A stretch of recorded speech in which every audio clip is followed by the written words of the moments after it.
Hey, welcome back. So, this is Cancer season that we're starting, and I'm really excited about today's episode because we are diving into our energy, our emotions, and how every sign sort of connects to our bodies.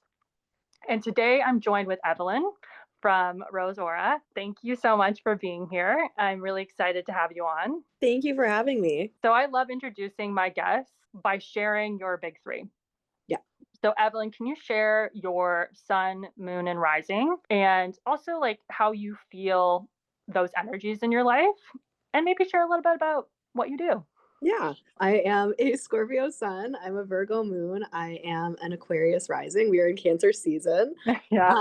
I find that they all are very connected to my life, obviously. Scorpio sun, like I find myself to be highly intuitive. I feel very comfortable alone or in isolation. Like I need a lot of alone time. I need a lot of peace and quiet to myself. But I'm also very analytical. I have a ton of lists. I'm very organized from the Virgo side. So everything has to have a structure on the back end.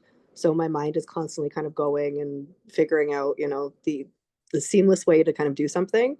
And then in terms of the Aquarius rising, I feel like I just kind of float and I have a lot of, again, that intuition, but I just kind of like sense and understand things. And I just feel like that kind of comes in with that Aquarius quality. Yeah. Yeah, I And love then, yeah, what I do aura photography. So I have been doing aura photography and reading in Toronto for the past 8 years. Um, it is, it's been a lot of fun. Like I really enjoy doing it. It's a picture of you, a picture of your energy, and then we go into what that means for you at that time.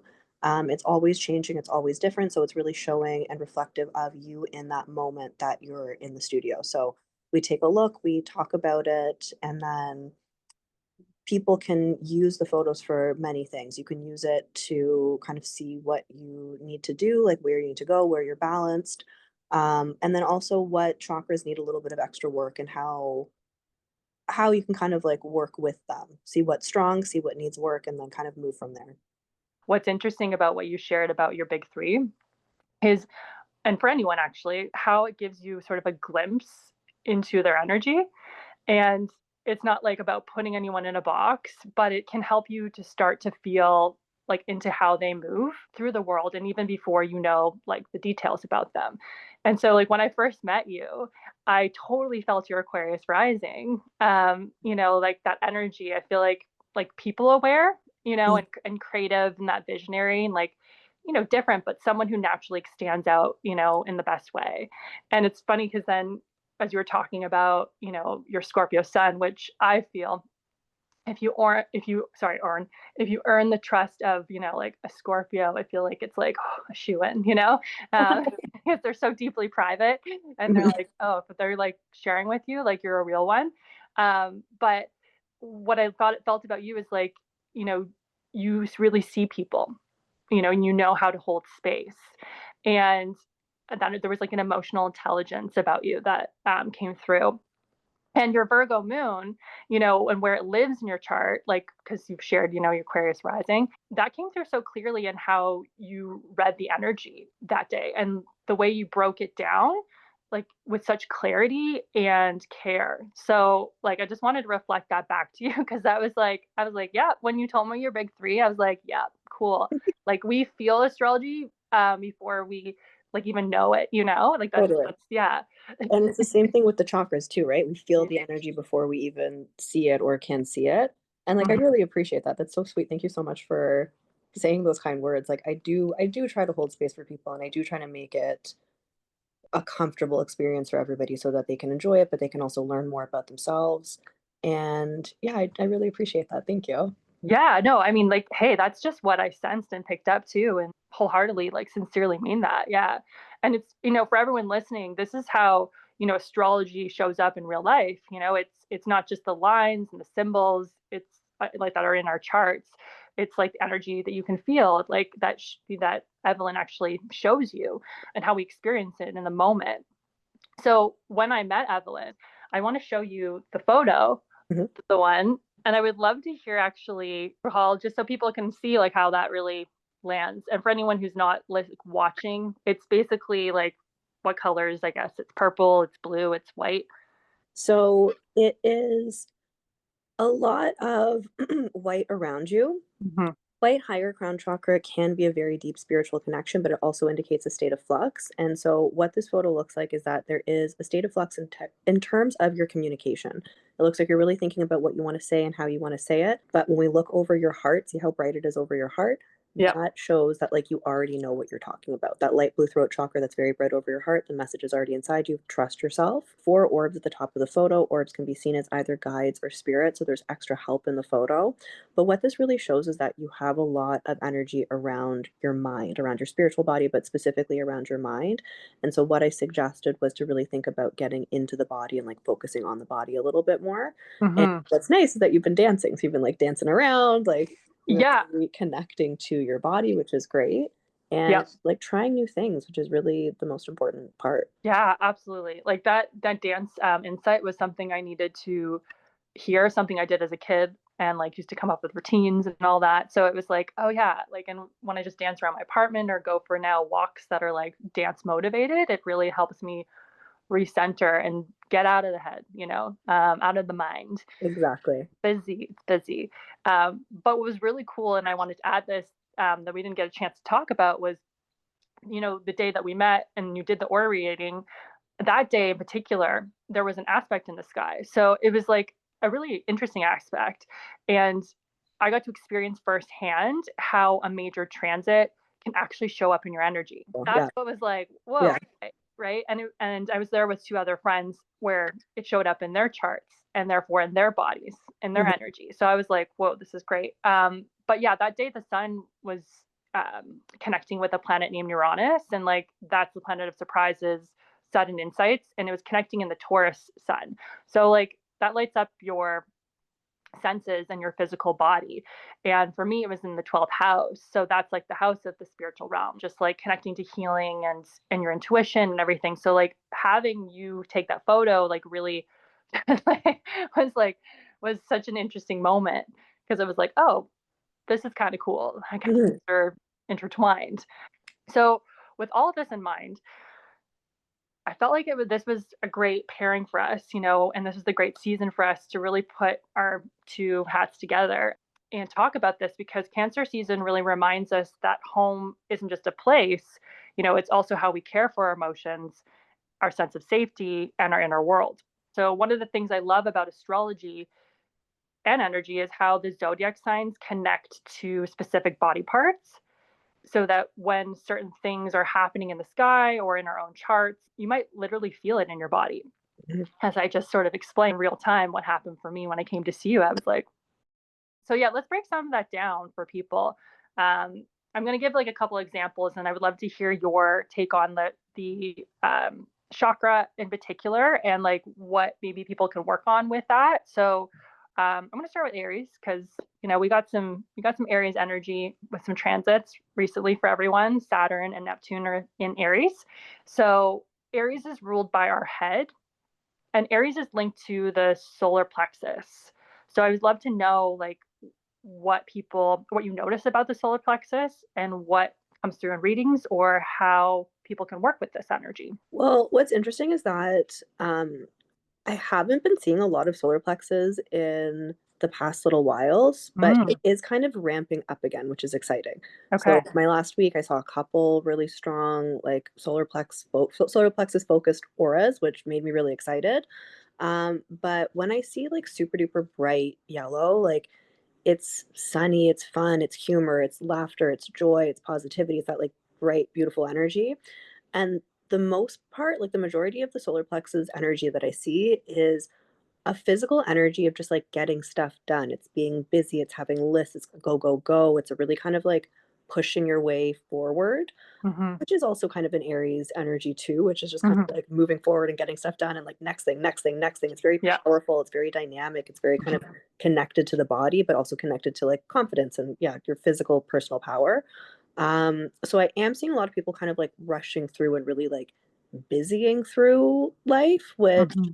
is definitely a way to do it, but my thing is always trying to make people understand balance and just the balance in their own life because we're so used to doing things one way. We're so used to just kind of like one note where it feels comfortable for us.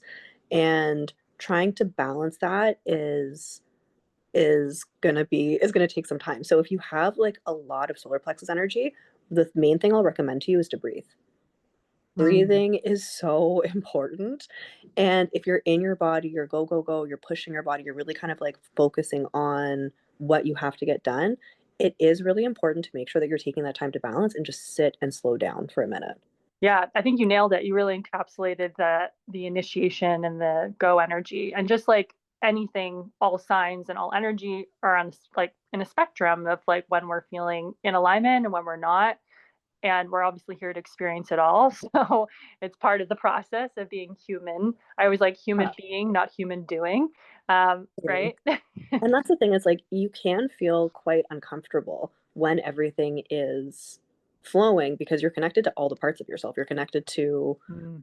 everything and you might not be used to it. You might not be ready for it. Like it can feel a little bit overwhelming or uncomfortable to be connected to everything and to have all the chakras open, but that is what we want to see. We want to see everything flowing, we want to see everything connected. And so if you have an aura photo that is primarily one color, that means that that chakra is spinning so large that it's taking priority in the photo. We need to think about balancing it out with the other chakras and really kind of giving energy to different aspects of our life, different aspects like areas of our body, so that we can balance that out. Like my photo as an example, guys. Like I'm all up here, or even that day, So it's Mhm, like it's important, like you suggested, to get back into the body. But yeah, mhm. it's just like having that balance. So yeah, absolutely. So since we're in Cancer season, Cancer rules the breast, the chest. It also rules the heart chakra. So I always suggest to people doing, heart opening stretches, things like that. I also recommend sometimes I put a crystal on my heart, or I will put even a heating pad, something like that Mm, to just warm it up. yeah.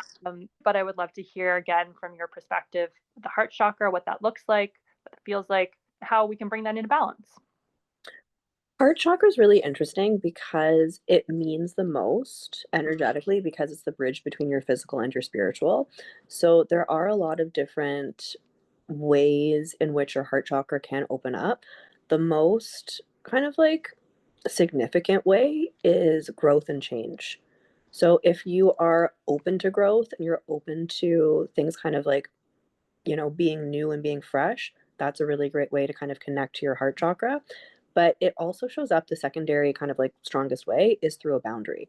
So we also protect ourselves with our hearts as well, which is, very, very interesting. And so I'll find that you can either be really, really open and protect yourself, um, or just have that protection there. But it is nice when somebody still has that like boundary around them, but their heart is still open at the same time. And so for heart chakra, like leading with love and trying to really focus on like loving energy, loving responses, like just in the way that you are dealing with people day to day, the way you're handling yourself. That's the most important thing, treating yourself with love. Self care, super duper important to open up the heart chakra and connect to yourself as well. I love a good meditation, a good heart chakra meditation or Mm-hmm. like a stretch is really nice. Eat some greens. Mm-hmm. Connect to like green energy. So like eating greens is a really great way to kind of like connect to your heart chakra.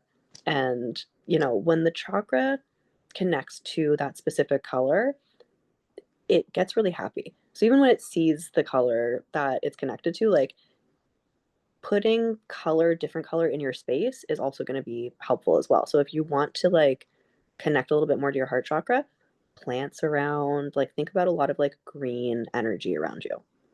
I think that's so helpful for people to realize, not just wearing the colors, eating the colors is another simple thing that you can incorporate into your energy field. And I also think you just kind of encapsulated the heart chakra, but Cancer season in general. The biggest lesson I say to Cancers is like, it's so wonderful that you guys are so nurturing to a lot of people, but part of your lesson is to learn how to nurture yourself. Mhm. We Yeah, only it learn how is to mother ourselves, right? 100%. And it is Yeah. very often that I'll see like people really giving a lot and focused on giving out, but like over their physical bodies, like what they have going on around them is very, very drained. And so the focus is outwards, and really like we need to be focusing on pouring from a full cup, really thinking about like what do we need first? You're the priority. How are you going to focus on that? And then you can give outwards, like again, loving, focus on love, focus on giving with your heart, but always kind of making sure that like you're balanced in that sense, right? It's a balance between that openness as well as that boundary. And speaking of boundaries and maybe feeling them and then speaking them, we'll talk about Taurus because, Taurus is the energy that rules our neck, our throat, our jaw. So like sometimes when we're like tightly clenching, things like that can be an indication of like, oh, a little out of alignment, or, we get sick, or we lose our voices, whatever it may be. I actually have experienced a lot of people, not to paint people with the same brush, but it's a couple of Tauruses that I've encountered with that have thyroid. Okay, that makes sense. What do you feel about the throat chakra and how people can kind of exercise that muscle? Throat chakra is really interesting because, in my opinion, it's connected to the heart. So Mm-hmm. anytime I see throat chakra strongest, like we see it in your photo, it's directly over somebody's heart or directly connected to green heart chakra. That is really significant to me, which shows me that like the heart and the throat are linked, and like the way in which we need to be communicating is through our hearts. So we tend to think about communication as something we need to like figure out and go over and double check and, second guess and really kind of think about in our minds. But again, as you can see through your photo, it's over your heart. It's already there. And what you're overthinking is your throat. You can see a little bit of that violet over your throat. There's a lot of brain activity going on over your throat, whereas the heart really shows what the answers are. So, throat chakra is interesting because it's connected to another chakra, but we tend to think about it connected to a different chakra. Like Yeah. the brow, the throat, and the heart kind of all work together. Mm-hmm. But when the brow and the throat are together, it's strong. It's good. Don't get me wrong, but it's not as strong as when the heart and the throat are together. So really, like thinking about speaking from the heart, thinking about speaking with love, thinking about kind of connecting through that communication is really really important. But also the throat chakra is interesting because it also connects to like emotion, it connects to artistic expression, it connects to like a lot of different things. Mm-hmm. um so it can show up in a lot of different ways, but we want to see it as bright as possible, we want to see it as strong as possible. When it's showing up a little bit more dim, when it's showing up a little bit more muted, it's either there's like uncertainty that is going with that communication. There might be some emotion that's going with that communication, some sadness that's connected to that communication. And so from that, what I like to think about is kind of like the opposite chakra to it.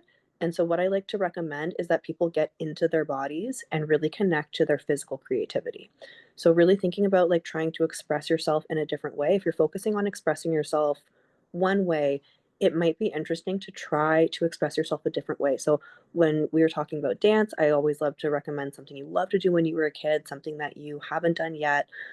Mostly when people have a lot of throat chakra, they're in general very creative people already. So they're constantly thinking about their communication, they're constantly thinking about their creative expression, but they might be thinking too much, where it is nice to shake it up. Messages don't just like come out of thin air. They're inside of us. Like they're already like we know.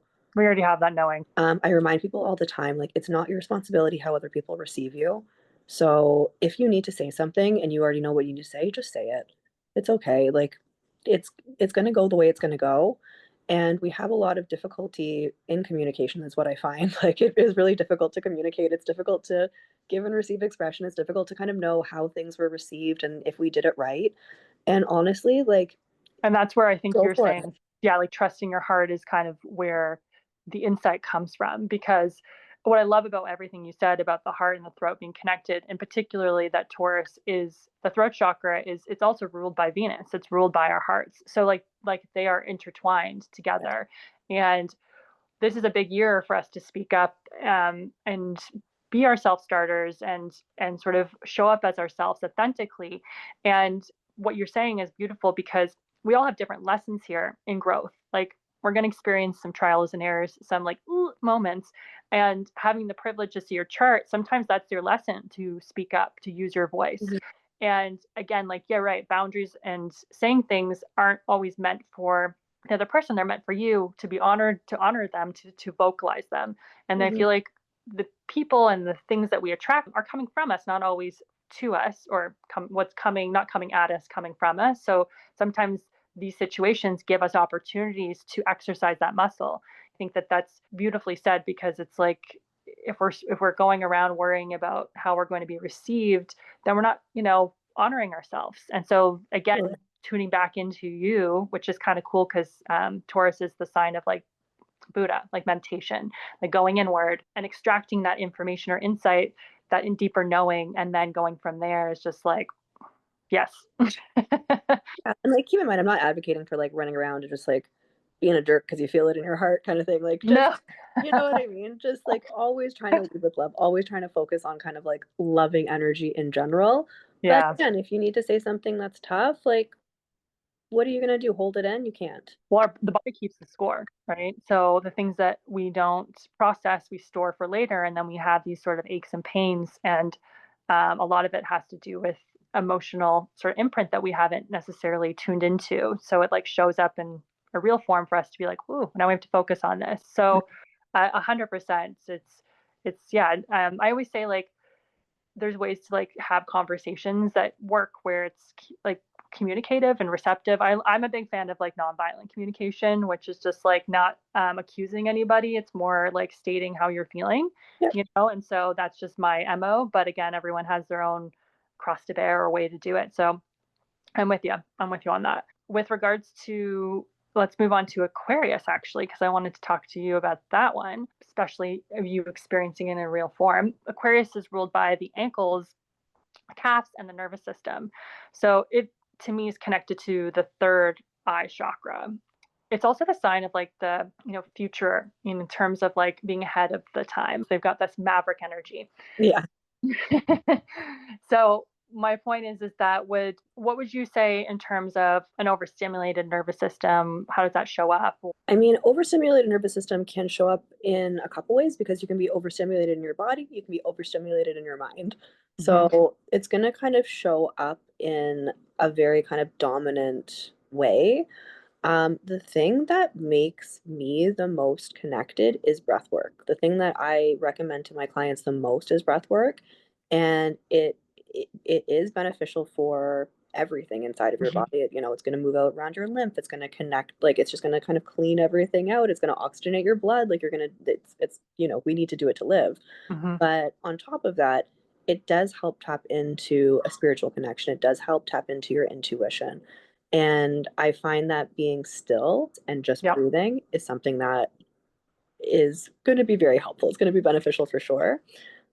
It is definitely something that I recommend a lot. And like, I just understand, like, with my own energy, I was pretty overstimulated in my body for years. Like, I was exhausted. I was running around ragged. I was like very, very dim red all the time. And I was just like doing way too much and not really understanding like the limits of myself, the limits of my energy, the limits of my body, and just kind of saying yes to everything just to do it, just because I didn't want to say no.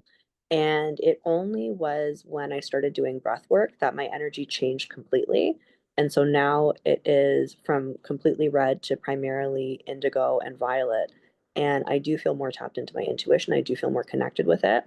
And to my clients, I always say, try to go with your instincts. It's almost like a game that I play with myself. And some days, listen, some days are more difficult than others. Some days the intuition is like, whoa, whoa, whoa, whoa, whoa, there's too many things, or you're even overthinking and maybe confusing yourself, because I do find the most intuitive people are often the biggest overthinkers.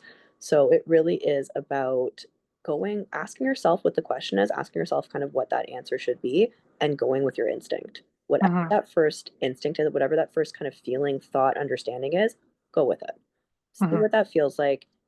9 times out of 10, you were right. Your instinct is right. And you always know, looking back, hindsight's 2020, we always understand, like, oh, I knew that thing at the beginning and I should have just done it that way, but I, overthought it and then I did it this way. I also find that very intuitive people, because they have that tendency to overthink, they find themselves stuck in a loop of not doing. And so there is too much kind of going on up here and there's not enough action, because you're really kind of trying to weigh out what is the best way, what is, what is my best option, how do I do this the best way? And there really is no best or right way. The best or right way is what you choose. And you can always reassess, you can always choose a different path, you can always readjust, you can always change course. Um, but sometimes you can get yourself kind of stuck in the loop of what about this and what about this and what about this. And so if you do tend to have a lot of intuition, the thing that I suggest the most is action. Just Yeah. going for it, just doing the thing, just getting for it, or just getting it done. But if you need help kind of connecting to that intuition, sitting, sitting and doing nothing is what's going to be important for you as well. So it is kind of the opposite. If you need it, you just have to, you have to sit and like be with it. If you have a lot of it, you just have to put that energy into action. Yeah, beautifully said. Because I always say to clients, actually, there's a study, women don't take action as much as men do. Like they'll miss half the shots because men will like go after it if they're like 10% ready.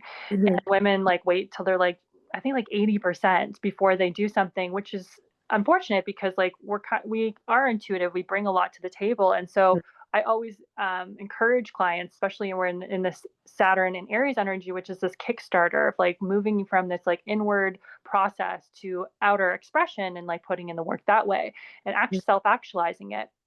So, with that being said, it's like we don't get confident from not taking action. So it's like confidence and competence come from action, and you Mm-hmm. learn more through that process. Mm-hmm. However, if you are on overdrive, like you said, another thing I love to do or sometimes say to Aquarians is I'll lie on the floor with my feet up the wall and just kind of like take a minute, take a beat, and just like let it just kind of settle in. So what I think is fascinating is just how we have like a full spectrum of chakras within us, but then some more active than others, Mm-hmm. and also that we carry that range of the zodiac within us. So I say this to people, they're like, "Oh, I don't like this sign or whatever," and I'm like, "Oh, but that's interesting because it says something about you and your chart and your life." And I know you mentioned this to me in terms of like if you don't like a certain color, that's maybe something you need in your life. Do you want to expand on that a little Absolutely. bit? Yeah, that's what I've definitely found is like color can be very polarizing. Some people love certain colors, some people don't like certain colors. And what I found is that it has to do directly with what's in your energy. So the Mm-hmm. colors that we're generally drawn to are colors that we'll already have, and we're kind of reinforcing the energy that we already have, right? Because it feels good, we feel comfortable there. That's where it's nice, right? But the colors that we might not like, so for example, somebody who's very like blue and violet might not love like the hotter colors, like the reds, the oranges, the yellows, because there's just something there that they're like, I just don't like it. That's because you need it. That's because your body is actually craving it.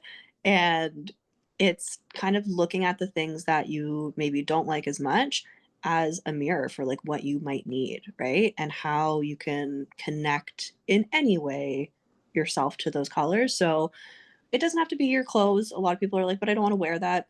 I only wear black basically. Like, you don't have to wear very colorful clothes, but my home is very colorful. Like, I try to make sure that I'm bringing color into my space. Like, it can be a mug, it could be a notebook, it could be a shoelace, it could be a little keychain. Like, it could be whatever that connects you to that color so that you can get comfortable with it and that chakra can like open up a little bit more and get happy. Because, like, when the chakras see their colors, they get happy too.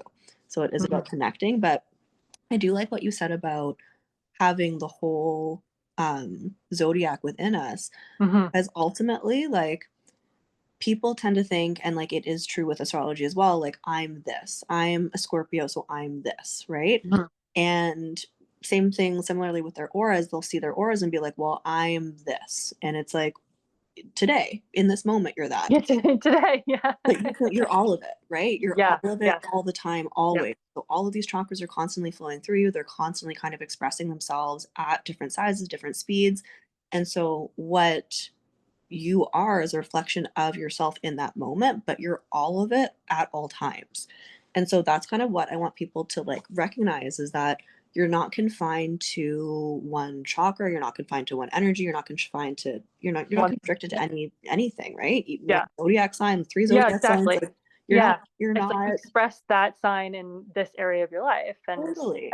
similar to what you said is like if someone has a real aversion to something, then it's a really great opportunity for us to unpack that. Like maybe your life lessons in there, maybe your wounds in there, maybe your powers in there, but it's being displayed. Like for instance, sometimes Pluto's in a sign, and people are experiencing the other side of it, right? But that person's there to help you ignite your own power within you, right? Mhm. So maybe you're experiencing power dynamic and it's like, oh, this, that, the other, but really it's there to help serve you. And so that's kind of what I like to do in the lens I take with people through that journey. It's like, I love when people are like, I hate that sign. I was like, Mhm. cool, let's talk about that. Yeah, let's dive into that. Yeah, yeah, let's unpack that for a minute. There's a reason. um, which is like, oh, okay, cool. But I mean, of course, obviously in reading settings, because I try I read the room, but it's like, but I think it's interesting in that sense because everything's here to teach us and learn, and I love that visual because I also makes me think of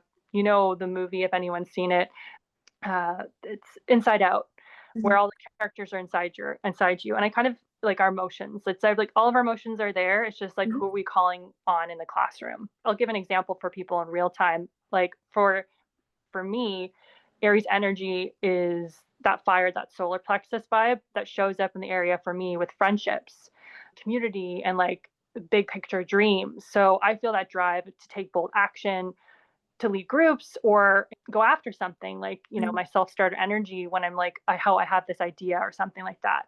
And where I might notice blocks is if I'm doubting myself. So, and for you, Evelyn, as an Aquarius rising, that's tied to how you move through the world and how people maybe perceive you.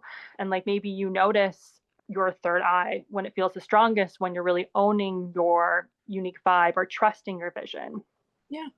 It's just when when I'm trusting it, when I feel confident in what I'm doing, and I try my best to always do that because ultimately, like, it's all happening the way it's supposed to. It's all going the right way, right? So whatever decision I've made, I feel confident in that decision, and I also feel confident knowing that like nothing is final. We feel very like committed to Oh my every God, single right? thing. Permanency. It's like, no, no, no, we're changed. This, by the way, guys, these Yeah. next 2 years is like, it's changed city. So, Yeah, we better get comfortable with with things changing pretty quickly, right? So yeah. nothing's final, nothing's set in stone. Like you can always make a new decision. You can always move forward differently, right? You can always meet yourself differently. So there is no, it's this one way and this is how it's going to be. It's everything all at once, all the time. And you're picking kind of what best expresses it for you at that time in that moment. But like you're flowing through it too. Okay. So we just explored how the signs show up uniquely in our lives. And now we're going to like zoom out a little and dive more into Cancer season and what it's bringing to us this month and how to work with it and what its energy is and what to watch out for and what are the practical ways to slow down, tune in, and nurture ourselves. So let's start off with what Cancer season is. Generally speaking, it is a time for home, nesting, family, our maternal instincts, our feminine energy, our subconscious, like where our emotional roots come from, and our sense of safety. So it really invites us to tune into our feelings more. And now the big thing though that I will say that makes it slightly different this round is Jupiter has just moved into Cancer on June 9th. So Jupiter is the planet that is growth, opportunity, it's expansion. And when it's in Cancer, it's like the universe saying, nurture your emotional world and watch it grow. So it's a chance to expand like our family connections, Mhm. build stronger foundations and really embrace what makes you feel secure and cared for. So Jupiter can bring like blessings and good luck in these areas, but it also asks us to be more open to growth, maybe Mhm. even heal old family patterns or redefining what home means to us because with anything that grows and expands, like sometimes growing pains come. I always 100%. say that with Jupiter because it gets a good rep, but Jupiter's also the one that like wants us to expand and grow and sometimes growing out of our own confinement can be uncomfortable, Absolutely. right? So for you, Evelyn, Cancer season is happening in your sixth house. Mhm. So this is like means this is a time of year where it really shines a light on your daily routine, your self-care, like how you're looking after your well-being. With Jupiter joining here, it's like the universe giving you an extra support to grow and expand in these areas. So that's sort of like the little highlight. And I for love that. sorry, go ahead. Yeah. I love that. But also just to what you were saying, like that all connects so beautifully with the heart chakra, which is, the crux of the season, right? Yeah. Because whenever you see the heart chakra strongest, it's when you're growing, it's when you're changing, it's when things are moving forward. That's when the heart just opens up and you have a fully green photo is growth and change, right? So it really like all ties back together. But then again, to your point with that, there's always emotional energy when there's so much growth happening. There's going to be nostalgia, there's going to be a bittersweet, there's going to be, you're letting go of something to make room for something else. Like it, yeah, it all kind of connects. And so that really is beautiful with Cancer, um, and connecting to Jupiter. Wow. Yeah. Yeah. So for everyone else who's listening, like, it's a good time to like where in your life could you use a little more care and attention? And like, what's the one small thing you've maybe been ignoring, but could really nurture right now? Because whatever that is going to expand because Jupiter's there to help. So that's something to note. And then we have this beautiful new moon on June 25th. So that's a gentle invitation to hit that refresh on your emotional landscape, and your home life and open that portal to your heart and to your intuition. The moon is at ease in Cancer. It's where it's its home sign. So, find your, like, it's good for you to find and feel your own frequency Hmm. because home isn't just a place, it's like who you are. Hmm. And so when we come home to ourselves, like we return to our soul, the part of us that remains constant, regardless of how external circumstances are happening or unfolding. Yeah. So, and for everyone else, and that's just like another chance for you to renew that in that area of your life. And for everyone else, think about what does coming home to yourself look like? What new intentions can you set and nurture? And let Jupiter help expand that. Yeah. How can you grow? Mm-hmm. Mm-hmm. And which is kind of interesting because I love how everything's very cyclical.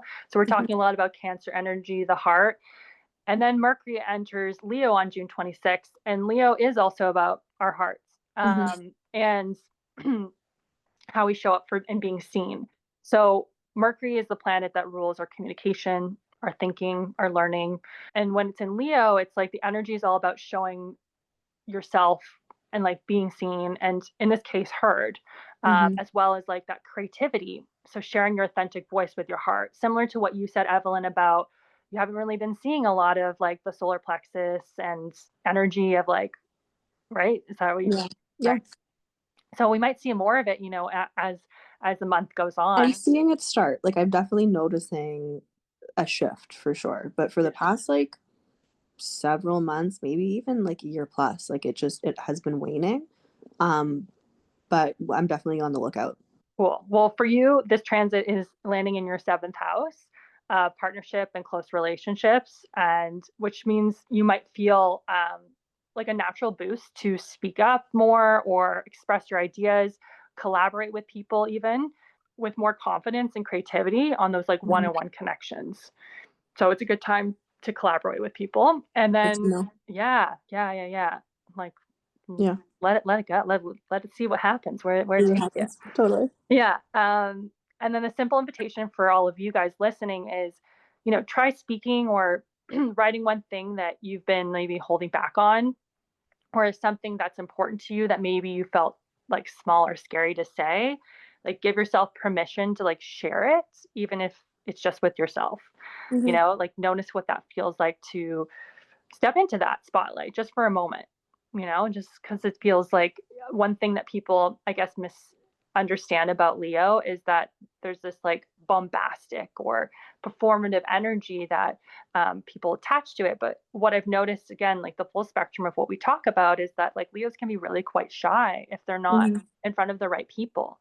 Because they care sort of like how they are perceived I see sometimes. for So, sure. like a rising Leo, if it's like I mean, I love the rising Leos. I attract a lot of them in my life, but I find that if they're in the right company, they really just shine. And like to all of us, when we do shine, it's like we let our lights, emit because they're ruled by the sun. So like they're here to help, but like keep the heat, to keep that warmth. So think about that in terms of how you communicate, how you process, and let that like fire ignite something within you. Totally. And again, it's not your responsibility how other people receive you. So just say it, just go for it. And then we have the counterpart Venus, entering Gemini on July 4th. So on July 4th, Venus, the planet that rules love, beauty, connection, our likes or dislikes, how we actually connect with people, it shifts into curiosity and that like lighthearted Gemini energy. So social, chatter and chatter, Mhm. inviting us to bring more like playfulness, variety, and opening dialogue in relationships. So for Evelyn, for you, this lights up your fifth house, which rules creativity, romance, joy, and self-expression. So this could be a really fun time to explore what feels like creatively fulfilling, or to like reconnect to what lights you up. Mhm. And then for everyone else, like let this transit be an invitation to connect with what mentally excites you. That could be engaging conversations, short trips, writing, or experimenting with like new aesthetics styles. Mhm. Gemini is very curious. And so like Yeah. let your curiosity kind of lead your interests in this, in connections. That's the season of that. And then the big one, guys, this is the big one. This is one that astrologers have been talking about since last year. So Uranus, which is the planet that likes to shake things up, is entering Gemini for the first time on July 7th. I love Well, I love your reaction. You're like, all right, let's rock on. let's go. Yeah, so this is interesting. Yeah, so with that being said, so July 7th, yeah, so this is the planet that's of disruption and innovation and awakenings. So it moves into curiosity, quick moving Gemini. So Uranus doesn't do comfort zones, it brings change, it breaks throughs, and sometimes like shakeups and wake ups to more aligned way of thinking or moving through life. It's quite interesting because I feel like you could have, maybe Evelyn, for you, because it's in that fifth house, like it could be like a very big creative breakthrough, or like something needs to shift or change in the way that you're expressing yourself, or even just like potential like people that enter, because the Mhm. fifth house is like about being in the moment. And so there are things that could come through. And I think the initial time, anytime an energy or planet moves from one area of our life into the next, it's it's going to bring up some like shake, some plot twists, For sure. some plot twists. But I always like to say Uranus is one of those planets that really helps us get out of stuck energy Mhm. and helps us move things. And the only time it feels like, whoa, disruptive, and sometimes, like planetary, we'll see earthquakes and stuff like that when Uranus is doing its thing, Mhm. especially because it's right now in Taurus. But when it moves into Gemini, like we'll start to see people like conversations, mental energy, like social media, things just kind of like becoming more maybe innovative, or changing things up in that sense. So it's just going to be an interesting time for us to kind of integrate what we're graduating from and what we're integrating from. So that first like little leap, note around July 7th might be an interesting time for everyone. Keeping it in mind. Yeah, keep it in mind. So, but it's an invitation, you know to think differently, communicate freely, and experiment with how you share ideas and connect. And you might notice, yeah, like I said to you, flashes of insight, different different perspectives, but let yourself stay open to new ways of learning. That's the key. It's kind of like wants us to get out of autopilot. So that's its main objective. So just listen to that, because it only feels crazy when you're not, or I shouldn't say crazy. It only feels disruptive when we're not listening to our own intuition. Sure. Then we got the full moon in Capricorn on July 10th. So, that is a time to sort of bring in that spotlight to your goals, your responsibility, the structures that support your life. Capricorn energy is grounded, and it asks us to take, things seriously about that we want to build over time. And for you, Evelyn, that's in your 12th house. So you might feel more introspective drawn to a quieter time, actually. I know full moon is very like illuminating, like busy, Mhm. but it is in a quieter area of your chart. Therefore, you might want to like maybe take some space to reset, to meditate, to self-care, to process like what's beneath the surface for you. Mhm. For everyone else, like this is a good time to reflect on where you may be even holding on too tightly to control of outcomes. Capricorn's lesson is about balancing ambition with passion, or passion with patience, ambition with patience, and passion. Mhm. Let's call a spade a spade. Um, but notice where you can bring more discipline without losing your sense of joy. Like that's a big Totally. thing, right? Yeah. And then last but not least, we love a good retrograde. We love a good retrograde, That's right? it. So on July 17th, Mercury retrograde is in Leo. So finally, it gives us that time to basically everything we're expressing outward, we're drawn inward during retrograde periods. And what I like to say with Leo's flavor, it's less about creative output, it's more about self-worth. I feel like a good time to really tune into your self-worth and rethink the way that you share your ideas and express yourself. Mhm. Again, for you, Evelyn, seventh house. So you might notice some moments where conversations with like close people need a little extra patience or clarity. It's also a good time to revisit or reflect and maybe even like rewrite how you communicate your needs in relationships too.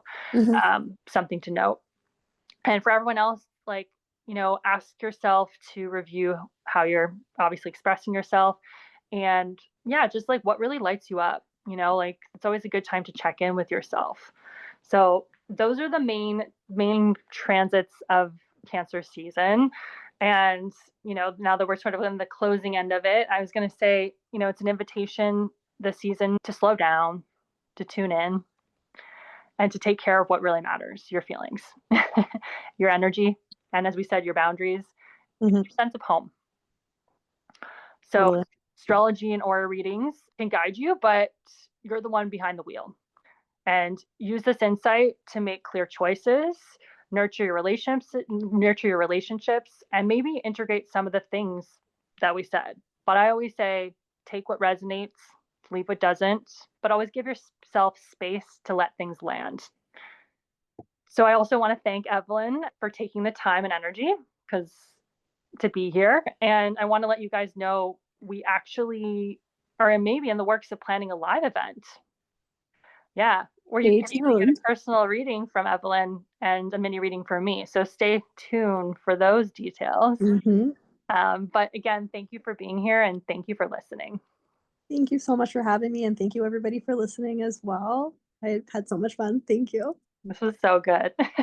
Can't wait for everyone to hear this. Thanks.